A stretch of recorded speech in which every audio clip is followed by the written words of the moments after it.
I gave you my heart.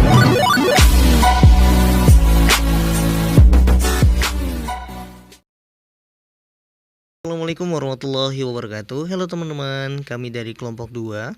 Dalam video kali ini kami akan membahas mengenai community development, multi efek zakat dan wakaf. Nah, yang pertama itu ada pembangunan bidang ekonomi, yang kedua pembangunan bidang pendidikan, yang ketiga pembangunan bidang spiritual, keempat pembangunan bidang sosial, dan yang kelima pembangunan bidang kesehatan. Untuk mengenai kelanjutannya, mari kita bahas. Yuk, simak videonya. Baiklah, saya akan menjelaskan materi tentang pembangunan ekonomi melalui dana JISWAP. Pembangunan ekonomi ini merupakan salah satu hal penting untuk mengukur kesejahteraan pada masyarakat. Dana JISWAP dapat dimanfaatkan untuk pembangunan ekonomi dan dialokasikan menjadi beberapa hal. Yang pertama, dana JISWAP sendiri bisa dialokasikan untuk bantuan langsung tunai kepada masyarakat, yakni melalui dana-dana yang telah dihimpun dari zakat, infak, dan sedekah untuk didistribusikan kepada masyarakat. Dengan catatan terkhusus untuk dana zakat sendiri harus dialokasikan untuk 8 asnaf atau mereka yang berhak untuk menerima zakat itu sendiri. Yang kedua adalah untuk penguatan wakaf uang dengan skema wakaf tunai, kemudian melalui wakaf produktif dan wakaf link sukuk. Yang ketiga adalah bantuan modal untuk UMKM, terkhususnya adalah UMKM dengan skala yang kecil. Yang keempat adalah melalui permodalan usaha dengan skema Qardul Hasan, yakni peminjaman yang tidak mengambil sedikit pun keuntungan atau kemaslahatan dari pinjaman itu sendiri, namun dengan catatan dia menekankan terhadap penekanan pengembalian dana itu sendiri. Yang kelima, melalui pemberian pemahaman kepada masyarakat tentang sistem ekonomi dan keuangan syariah, agar masyarakat ini lebih tahu dan lebih paham mengenai potensi dana JISWAP, mengingat Indonesia sendiri merupakan negara muslim terbesar di dunia dengan potensi JISWAP yang cukup besar. Kemudian, yang keenam ini adalah untuk pengembangkan teknologi finansial dalam proses pengumpulan dana JISWAP itu sendiri. Mengingat perkembangan e-commerce di Indonesia ini salah satu solusi dari jual beli di Indonesia, sehingga tidak menutup kemungkinan bahwasannya potensi untuk teknologi finansial dalam proses pengumpulan dana JISWAP agar dana JISWAP yang dikumpulkan itu bisa lebih maksimal dan menggali potensi dana JISWAP di Indonesia. Selanjutnya adalah pembangunan bidang pendidikan. Pendidikan adalah bimbingan yang dilakukan secara sadar oleh pendidik terhadap perkembangan jasmani dan rohani peserta didik menuju terbentuknya kepribadian yang utama. Saat ini, pendidikan merupakan hal yang sangat penting bagi negara yang berkembang seperti di Indonesia. Dengan jumlah penduduk terbesar keempat di dunia, masih memiliki masyarakat yang berpendidikan rendah. Penyebab utama hal tersebut tidak lain dan tidak bukan adalah perekonomian dan masalah kehidupan sosial yang sangat berpengaruh sebagian besar di kalangan masyarakat yang masih tertinggal. Akses pendidikan itu ada dua kata, yaitu akses dan pendidikan. Akses merupakan kosakata bahasa Indonesia yang diserap dari bahasa Inggris, yaitu akses yang berarti jalan masuk. Nah, akses adalah kemampuan untuk memperoleh, memasuki, memanfaatkan dan memanfaatkan kawasan atau sesuatu yang menjadi hak bagiannya.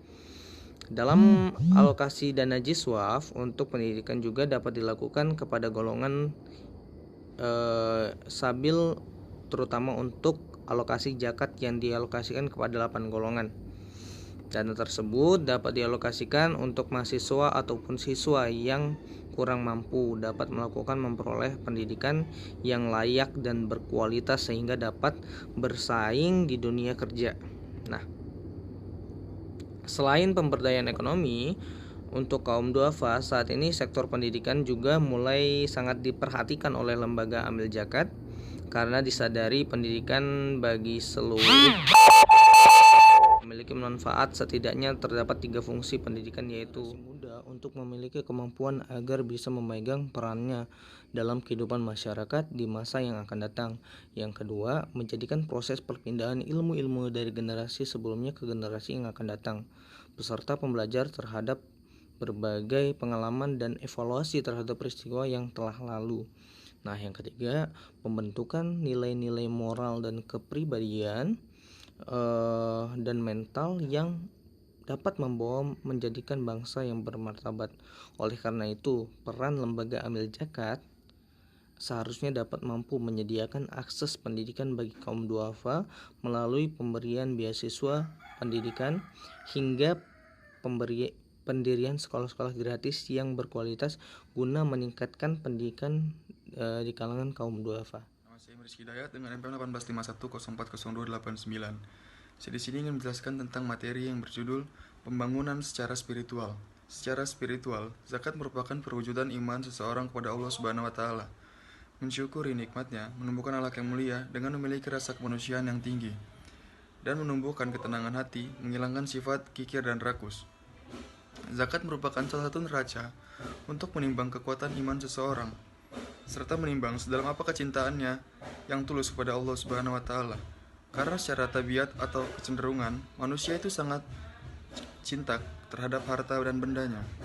Zakat juga dapat menjadi terapi dalam menghilangkan sifat-sifat tercela, yaitu iri, dengki, hasut, yang mungkin muncul terutama kepada mereka, orang-orang miskin yang melihat kehidupan orang-orang kaya yang tidak memperdulikan mereka.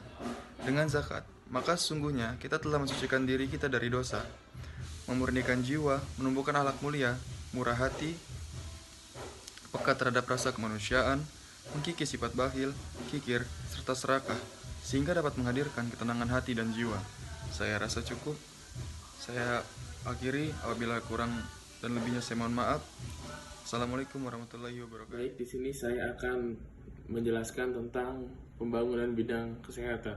Adapun wakaf yang berhubungan dengan layanan kesehatan, Al-Jamal memaparkan bahwa wakaf telah memberikan kontribusi positif di seluruh negeri Islam. Misalnya dalam bentuk pembangunan rumah sakit, laboratorium, dan gaji para dokter dan pembantunya, dan pelayanan kesehatan bersumber dari wakaf. Dengan wakaf Universitas Kedokteran dan pengembangan studi farmasi dan kimia pun telah didirikan. Para peneliti telah membuktikan bahwa banyak dari pusat-pusat pelayanan kesehatan dan rumah sakit yang tersebar di seluruh kota dan negeri di Al-Bimarsristan dan di Baghdad pada masa Harun al-Rashid dibangun dari wakaf. Rumah sakit istri Khalifah al-Muqaddir Billah yang dinamakan dengan Rumah Sakit Al-Syahidah yang dibuka pada 1 Muharram 203 Hijriah pun dibangun dari harta wakaf. Di Mesir, rumah sakit pun hanya dibangun dengan harta wakaf seperti rumah sakit yang didirikan oleh Al-Fat Ibn Khafan pada masa dinasti Abbasiyah Al-Mutawakil. Baik, materi selanjutnya adalah multimedia Ziswaf pada pembangunan di bidang sosial. Nah, Ziswaf merupakan bagian dari ritual ibadah yang masuk kategori khairul mahdah, memiliki dimensi tanggung jawab dan kedermawanan, apalagi funding to distribute atau fungsi sosial. Dengan tak hanya itu, melainkan kontrol yang menekan atas aliran harta masyarakat. Tradisi pemanfaatan dana Ziswaf untuk penciptaan layanan sosial itu sudah ada sejak awal abad 20. Selain itu juga, Ziswaf memiliki potensi besar untuk mendorong pembangunan sosial dan ekonomi, terutama di saat pandemi ini. Nah, pendistribusian Ziswaf yang dilakukan harus memperhatikan pada 8 golongan asnaf yang berhak menerima zakat seperti yang telah dijelaskan dan diatur dalam surat At-Taubah ayat 60.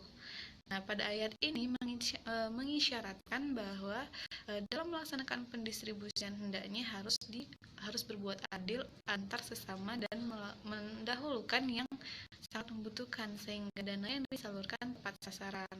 Nah, untuk contoh studi kasusnya pada Baitul Mal BMT Tamziz yang melaksanakan pendistribusian sosial tersebut sesuai dengan hal tersebut, di mana contoh pendistribusian Ziswaf secara sosial misalnya kayak penyediaan beasiswa, program Indonesia Bersih, buka bersama dengan kaum duafa, maupun pendistribusian dana Ziswaf untuk membantu korban bencana alam dan maupun untuk kemanusiaan. Nah, sekian penjelasan dari saya. Materi selanjutnya akan dijelaskan oleh rekan saya. Terima kasih.